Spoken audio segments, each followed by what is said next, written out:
There's a little lammy. Two little lammies. All brown.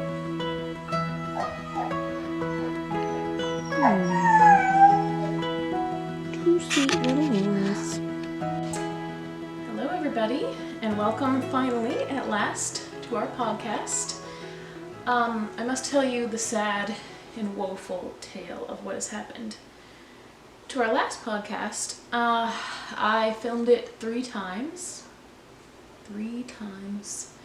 And it was going to be a good one too, because it was about our ski trip and everything.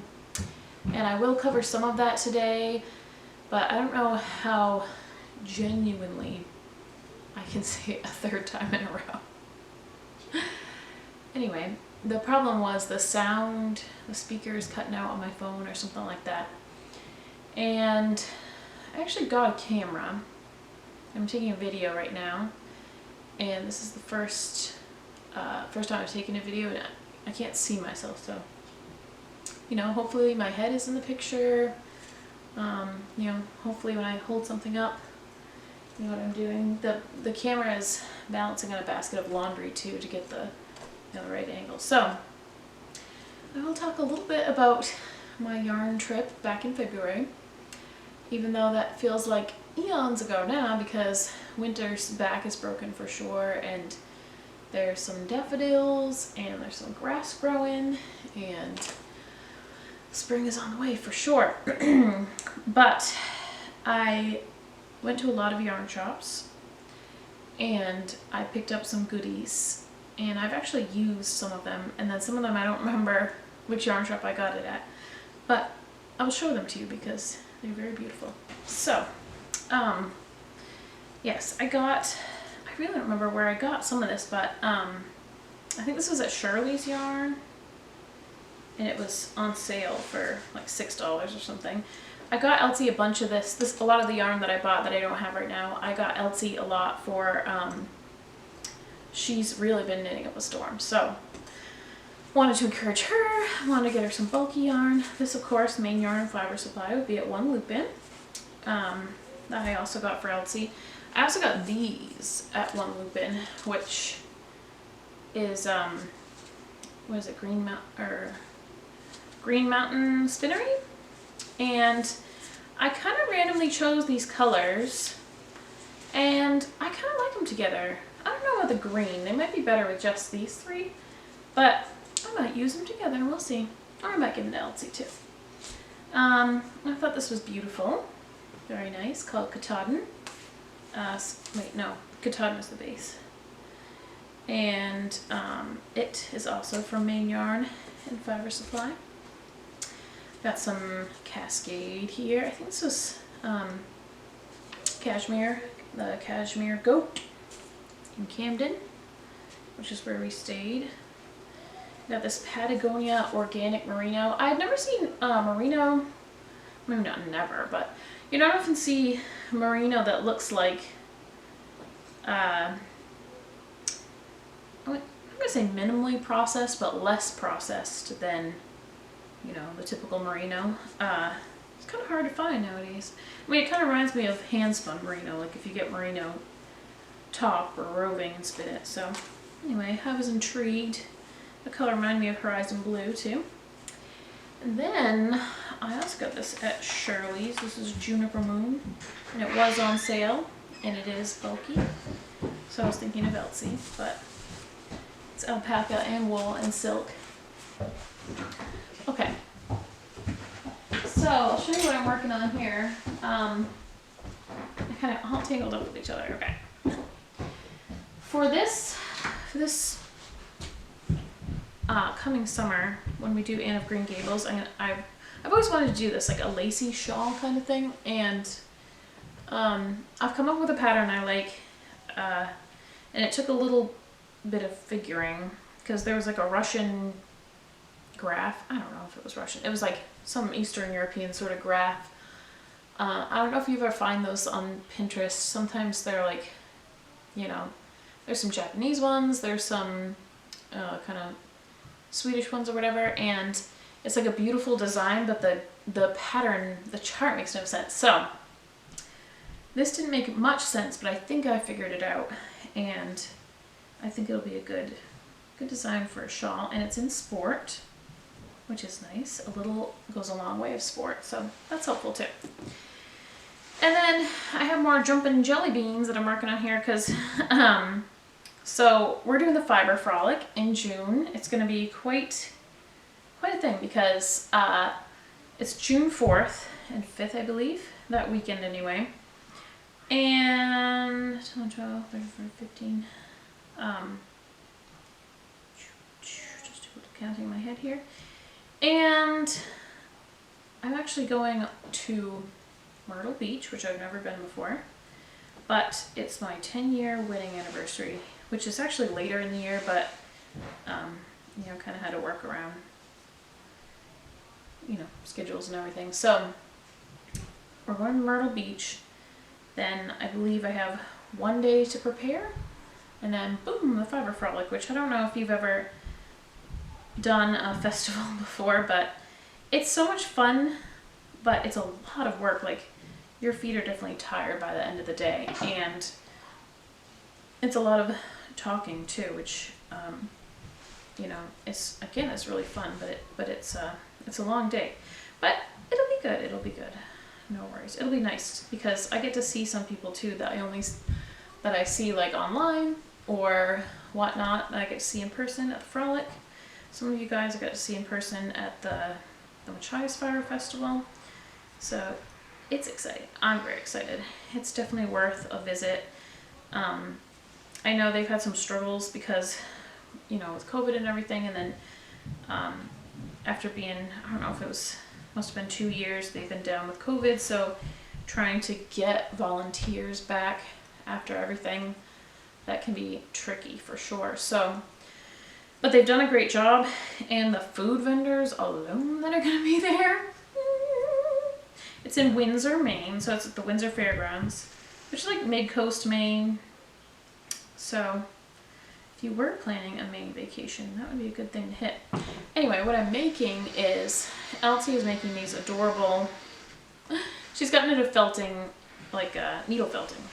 So she's been making these adorable little felted animals, and we got these like little bakery boxes to put them in, and she's been knitting little blankets to put in the boxes, but it's been a little bit slow going, so I said I would help her, and I'm making just crocheting these little like pads to go in the boxes, which is super fun. It reminds me of when I got started in knitting and crafting and why, and like how fun it was.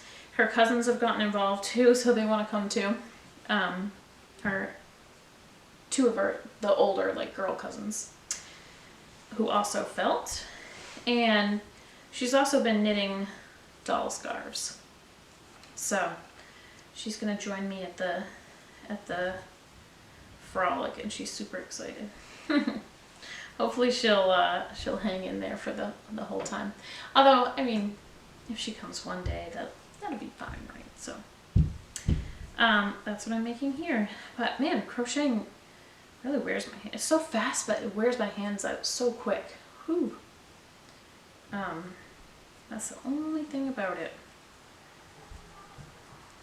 But I love knitting with this yarn. It's so like, you just never know what you're gonna get next. Besides my hair.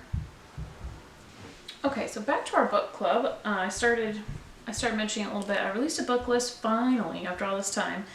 And our next book that we're going to do is called We Took to the Woods by Louise Dickinson Rich. And it actually is a book that I have not read, which I was a little nervous about. But everyone in the group highly recommended the book. So I went ahead and we're going to do that. And finally, I just went ahead and did it. Like, it's something I've wanted to do for a long time, but I've been a little nervous to do it. I listed book boxes. So basically it's almost like a kit for reading along with the book club, and it has, you can choose like just the yarn or just the book, which the book is expensive. It's not surprising because a lot of these books are from small publishers or local publishers, university publishers. and a kit for the knit-along project that we're doing, which is the Moose Cap, I believe it's called, by Dawn Kinsey. And it's a free Ravelry download, so it's not my pattern, but it is a free pattern. And it's more or less, I think, like kind of a recipe for a hat, and she gives like some notes and things. She said that she used like different weights of yarn and things, so I'm going to do some testing out for sure to see what would be the best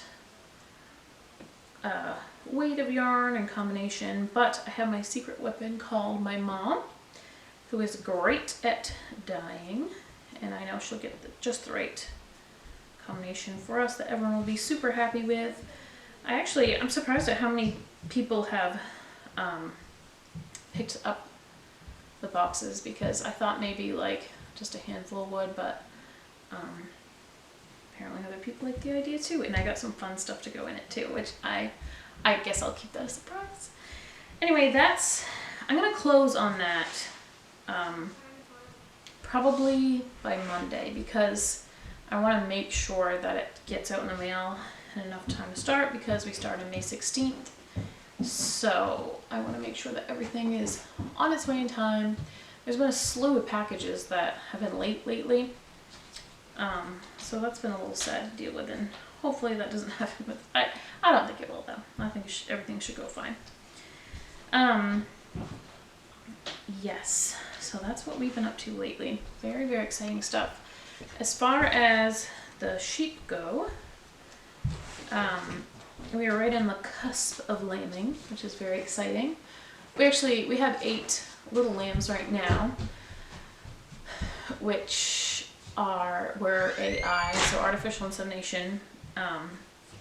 Those ones were planned a little bit earlier, and they lambed in the barn because it was quite raw and windy. And the others will be probably the week after next. They'll start in earnest and probably be wrapped up by, I'd say, before the end of the month of May.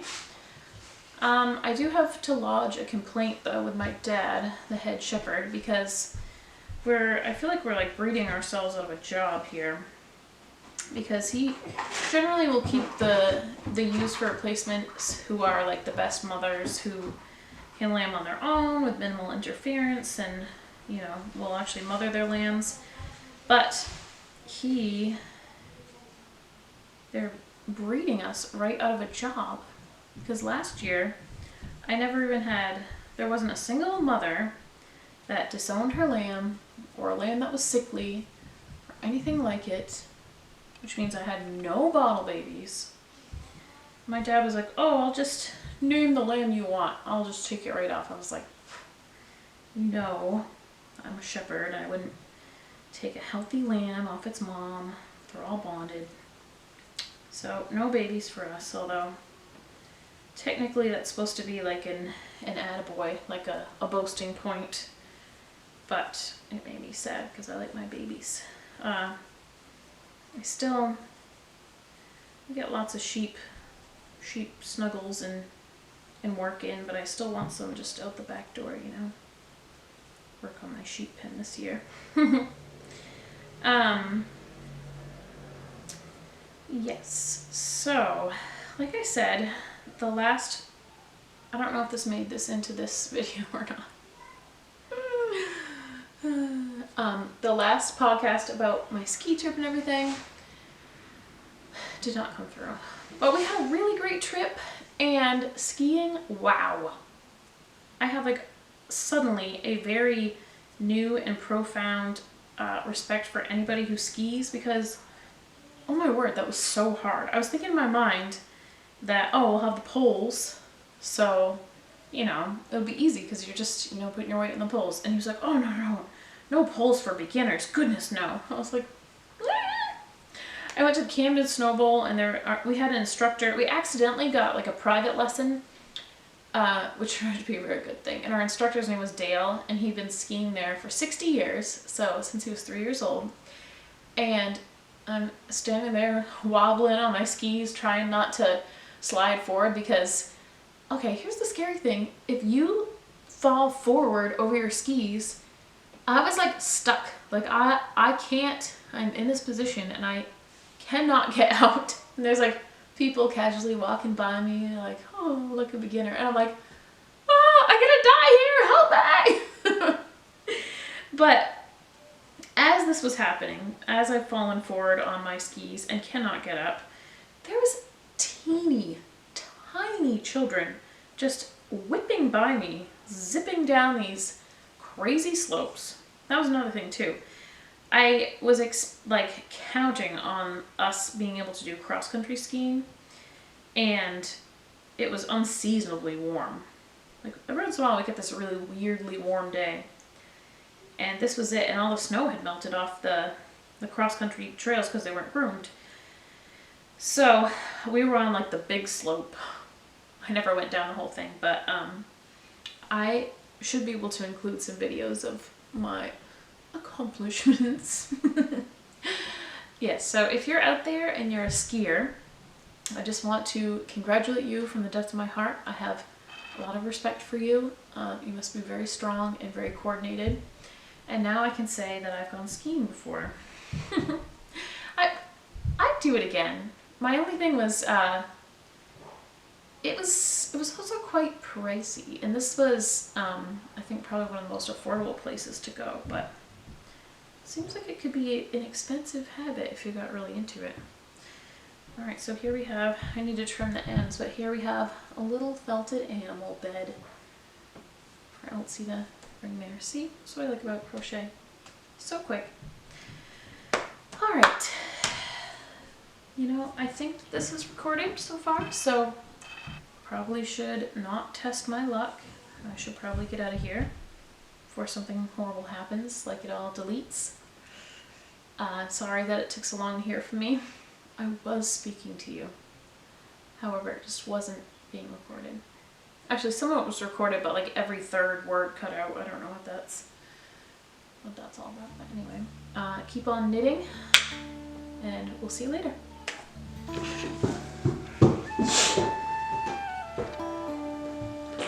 Boy, she does need a bath, doesn't she?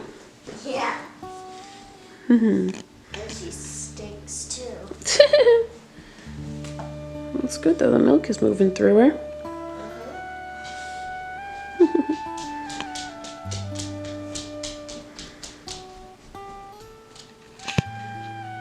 Okay, good luck, little sweater. I can open a fresh bottle of Eucalyptus.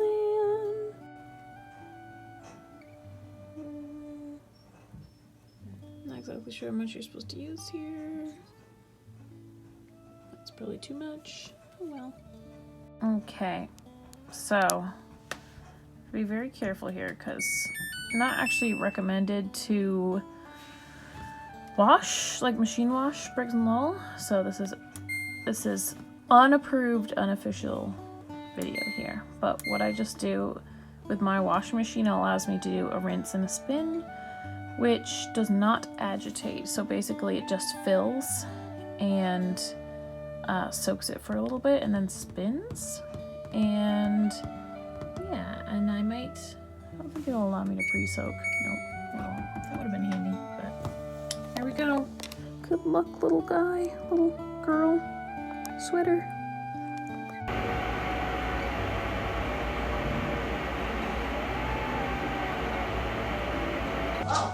She's taking. Her name is Purple. Whoa. Okay. Purple the lamb. Mommy was. She mang. No, she was quiet.